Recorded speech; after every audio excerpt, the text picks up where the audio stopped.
بدر مدینہ پاک سے تقریباً 150 کلومیٹر پر واقع ایک گاؤں کا نام ہے، جہاں زمانہ جاہلیت میں سالانہ میلہ لگتا تھا۔ یہاں ایک کنواں بھی تھا جس کے مالک کا نام بدر تھا۔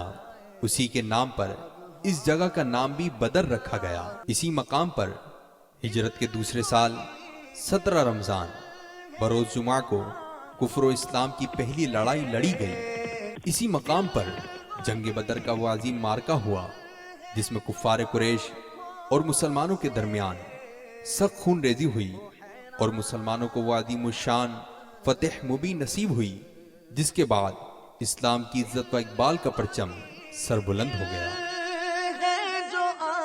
اللہ تبارک و تعالی نے جنگ بدر کے دن کا نام یوم الفرقان رکھا۔ اس جنگ میں مسلمانوں کی فتح مبین کے بارے میں اللہ تبارک و تعالی نے قرآن مجید فرقان حمید میں ارشاد فرمایا، وَلَقَدْ نَصَرَكُمُ اللَّهُ بِبَدْرٍ وَأَنْتُمْ أَذِلَّةٌ فَاتَّقُوا اللَّهَ لَعَلَّكُمْ تَشْكُرُونَ۔ ترجمہ کنز ایمان۔ اور بے شک اللہ نے بدر میں تمہاری مدد کی جب تم بالکل بے سر و سامان تھے، تو اللہ سے ڈرو کہ کہیں تم شکر گزار ہو۔ جنگ بدر میں اسلامی لشکر کی تعداد صرف 313 تھی، اور سامان جنگ کے طور پر صرف 3 گھوڑے اور 70 اونٹ تھے۔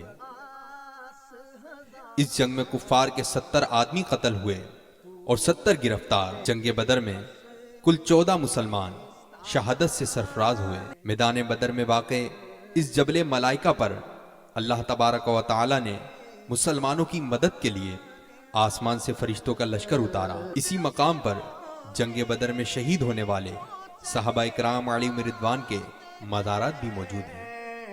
لاکھوں گلزار